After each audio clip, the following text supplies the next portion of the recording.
So in my research, I find that during the boom, household expenditure on average increases in palm oil producing districts. And during the bust, this expenditure falls again. So this is the pattern that we expect to see. But when I further look at producer characteristics, like whether or not the district has mostly smallholder producers, I find that they're much more responsive to changes in the palm oil price.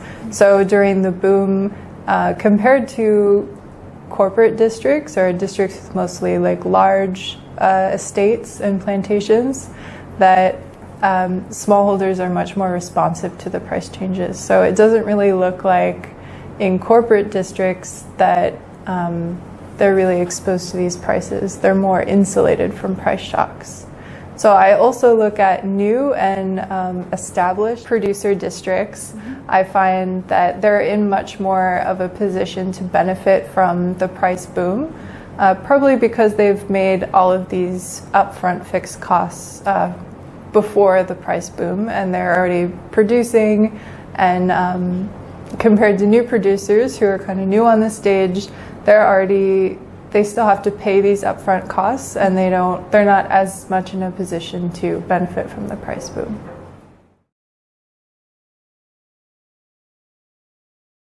So because we find that smallholders are much more exposed to the global price of palm oil, and this really translates directly into their consumption, probably because, changes in their income are dependent on this global palm oil price.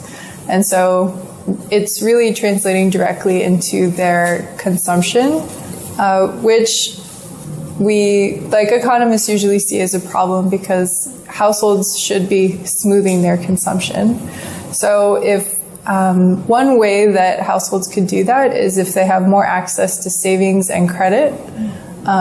So one reason why their consumption might be so responsive to these price changes is that they don't have access to these things. So one thing you could do is try and expand these services to palm oil producing areas. Alternatively, you could find some way to insulate them more from price shocks. But I would definitely recommend the first one over the second.